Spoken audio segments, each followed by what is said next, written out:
नमस्कार दोस्तों, मैं डॉक्टर देवांशु गुप्ता। दोस्तों, आज के वीडियो में हम बात करेंगे उन उपायों के बारे में जिसकी मदद से आप मोटापा या ओबेसिटी, अल्कोहल, डायबिटीज़ या इन्फेक्शन की वजह से होने वाले लिवर के परमानेंट डैमेज, जिसे लिवर सिरोसिस भी कहा जाता है, उससे कैसे बच सकते हैं। लिवर सिरोसिस पर बात करने के लिए आज हमारे साथ हैं जयपुर के अनुभवी और प्रसिद्ध पेट, आंत और लिवर रोग विशेषज्ञ gastroenterologist doctor Ashok Jhanjharia sir. Doctor Ashok Jhanjharia sir SMS medical college में कार्यरत हैं। तो चलिए डिस्कशन शुरू करते हैं हम डॉक्टर अशोक झांझड़िया सर के साथ। Hello, my self doctor Ashok Jhajharia, associate professor, department of gastrology, SMS medical college Jaipur. Cirrhosis को कैसे प्रिवेंट कर सकते हैं, सिरोसिस के जो प्रिवेंटिव फैक्टर्स हैं उसके बारे में हम आज विस्तार से डिस्कस करेंगे। सिरोसिस के मरीज़ को सबसे इम्पोर्टेंट चीज़ है कि आप इसको होने से पहले कैसे रोकें। प्रिवेंशन, समटाइम एक कहावत है कि prevention is better than cure. तो आप कोई भी डिजीज़ हो उससे पहले क्या क्या प्रिकॉशन रख सकते हो जिससे आपको सिरोसिस हो नहीं। अगर आपके अंदर मोटापा है, आपके लंबे समय तक डायबिटीज़ की पेशेंट हैं, आपका शरीर का वेट बढ़ता जा रहा है, तो आज के टाइम में जो वेस्टर्न लाइफस्टाइल है जिसमें डायबिटीज़ का जो फ्रीक्वेंसी है इंडिया में और वेस्टर्न कंट्रीज़ में, जिसके अंदर 1/3 पॉपुलेशन में डायबिटीज़ या डायबिटीज़ के होने की संभावना बहुत ज़्यादा है, उस पॉपुलेशन को आप 30% पॉपुलेशन को टारगेट करते हैं। वेट लॉस, आपकी डाइट है उसके अंदर फैट और कार्बोहाइड्रेट्स को कम करना और रूटीन एक्सरसाइज करना, और आपका जो लिपिड प्रोफाइल है, आपका कोलेस्ट्रॉल है, उसकी मात्रा को कंट्रोल करना। अगर ये 4 पॉइंट अपन ध्यान रखें तो जो अभी पिछले लास्ट के 10 साल में जो सिरोसिस का प्रमुख कारण निकल के आ रहा है, ओबेसिटी। ओबेसिटी का मतलब यह है आपने अल्कोहल कभी नहीं ली, आपके हेपेटाइटिस बी भी नहीं है, सी भी नहीं है, फिर भी आपका लीवर खराब आ रहा है। इसका मतलब कहीं न कहीं आप में मोटापा या मोटापे से होने वाले लीवर में फैट का जमना और धीरे धीरे लीवर खराब होना। और साथ में तो डायबिटीज़ के मरीज़ हैं वो विशेषकर ध्यान रखें, लंबे समय तक डायबिटीज़ वाले मरीज़ों में फैटी लीवर एक कॉमन कंसेप्ट है। फैटी लीवर 100 में से 30 अल्ट्रासाउंड में आपको फाइंडिंग मिलती है सोनोग्राफी में फैटी लीवर। उस फैटी लीवर का मतलब ये होता है कि लीवर में आपके फैट डिपॉजिट हुआ है।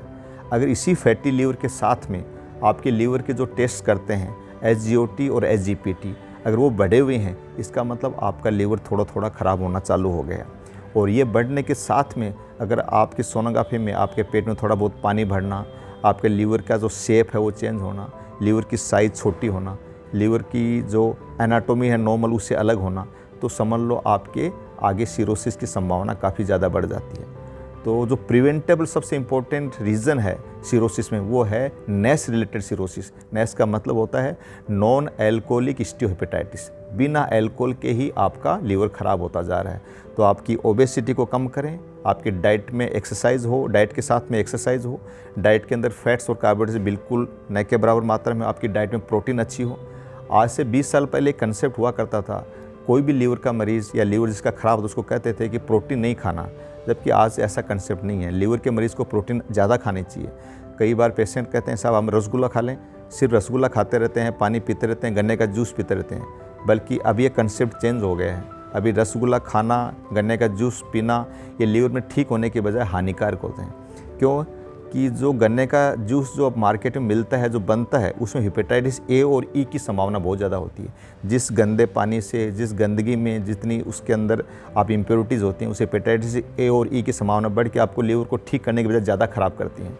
तो ये जो कंसेप्ट है कि लीव 52 खा लेना, गन्ने का जूस पी लेना, रसगुल्ला खाना उससे लीवर ठीक होता है, ये मिथ है, ये एक भ्रामक तथ्य है। आपकी डाइट अच्छी होनी चाहिए। सिरोसिस अगर है आपके, फिर भी आपको डाइट अगर अच्छी रखते हैं प्रोटीन, तो आपके लीवर का जो कैटाबॉलिज्म है वो इम्प्रूव होता है और लीवर के अंदर जो सिंथेटिक फंक्शंस हैं वो इम्प्रूव होते हैं। आपकी बॉडी में प्रोटीन अच्छा होगा तो आपके पैरों में जो स्वेलिंग है, पेट में जो सोजन है वो धीरे धीरे कम हो जाती है। तो डाइट अगर आप इम्पोर्टेंट पार्ट है तो डाइट के साथ में वेट लॉस और एक्सरसाइज रखें तो अपन सिरोसिस जो नॉन अल्कोहलिक पेशेंट्स में होता है उसको प्रिवेंट कर सकते हैं। अब आ गया अल्कोहल। अल्कोहल के अंदर क्या है कि जो कंट्री मेड अल्कोहल है, जो अपन देसी जो शराब कहते हैं वो, प्लस जो इंग्लिश वाइन्स है, दोनों ही सिरोसिस करती हैं। दोनों की जो मात्रा है उसके अंदर अलग अलग है। 60 से अगर 80 ग्राम आप पर डे अगर 5 से 10 साल तक लेते हैं तो आपकी सिरोसिस होने की संभावना बहुत ज़्यादा बढ़ जाती है। अल्कोहल डेफिनेटली एक अवेयरनेस कैंप होना चाहिए जिसमें आप जो एल्कोहलिक पेशेंट्स हैं उनको एजुकेशन हो, उनको टाइमली अपन कुछ ऐसी मेडिसिन्स दें जिससे आप उनमें क्रेविंग जो अल्कोहल की होती है उसको कम कर पाएँ, उसमें अल्कोहल की जो पीने की डिज़ायर होती है वो कम हो, और धीरे धीरे उनको अमाउंट को कटल करते करते उनको कम्प्लीटली अपना अल्कोहल छुटवा सकते हैं, उनको अल्कोहल बंद करने के लिए प्रेरणा दे सकते हैं। में अल्कोहल को भी अगर आप टाइमली उसको छोड़ के उसकी मात्रा कम करके उसकी डोज को कम करके सिरोसिस को प्रिवेंट कर सकते हैं। अगर आपके एक बार सिरोसिस हो गया है उसके बावजूद भी अगर आप अल्कोहल को छोड़ दें तो बहुत से सिरोसिस के जो लक्षण हैं, सिरोसिस के आगे जो कॉम्प्लिकेशंस होते हैं उनको अपन प्रिवेंट कर सकते हैं। फिर हेपेटाइटिस बी, इसमें लार्ज स्केल पे वैक्सीनेशन और हेपेटाइटिस बी का अगर टीकाकरण अगर आपके टाइम से यंग एज में आपका हो जाता है और टाइमली आप 10 साल बाद में रिव्यू करा लेते हो कि आपके एंटीबॉडी का टाइटर कितना है और वापस वैक्सीनेशन करवा लेते हो, तो आपको हेपेटाइटिस बी, जो इंडिया में 5 से 6 करोड़ लोगों के हेपेटाइटिस बी है, तो हेपेटाइटिस बी से जो सिरोसिस होता है उसको अपन प्रिवेंट कर सकते हैं। कई बार जो प्रेग्नेंट फीमेल्स होती हैं उनके अंदर अगर हेपेटाइटिस बी और सी को टाइमली आप डिटेक्ट कर लेते हो तो बच्चों में उसके ट्रांसमिशन के चांस आप कम कर सकते हो, तो बच्चों में लीवर की होने वाली बीमारी को अपन बचा सकते हैं। अब आता है hepatitis C. Hepatitis C India में इतना कॉमन नहीं है, बट अभी जो पिछले जो डाटा जाए उसमें इंडिया में अराउंड 1 करोड़ पॉपुलेशन की हेपेटाइटिस सी है। तो हेपेटाइटिस सी को प्रिवेंट करने का है, आप सेक्स जो इंटरकोर्स है उसमें सेफ्टी हो, आपको जो क्या है कि डिवाइसेज है आपके जो ड्यूरिंग डे टू डे जो यूज़ करते हैं, ड्यूरिंग आपकी कटिंग है, सेविंग है, उनका प्रॉपर डिस्पोजल हो, प्रॉपर उनके अंदर क्या है कि सफाई हो। तो आपको जो ये मेजर्स हैं जिसमें आप हेपेटाइटिस बी और सी को कॉन्टामिनेटेड नीडल्स हैं जिसके थ्रू फैलता है उसको अपन अवॉइड कर सकते हैं। इसके अलावा जो टैटूइंग का जो कंसेप्ट अभी इंडिया में जो आया है लास्ट 5 to 10 ईयर से, वो हेपेटाइटिस सी का बहुत इंपॉर्टेंट सोर्स है। आप टैटूइंग करें तो जो इंस्ट्रूमेंट्स टैटूइंग में यूज़ में लेते हैं उनका प्रॉपर सेफ हो, प्रॉपर उनकी वॉशिंग हो, प्रॉपर उनको क्लीनिंग हो, प्रॉपर डिसइंफेक्टेंट्स में उनको रखा जाए। तो tattooing is very important cause of hepatitis C. Hepatitis C का एक प्रमुख कारण है टैटूइंग।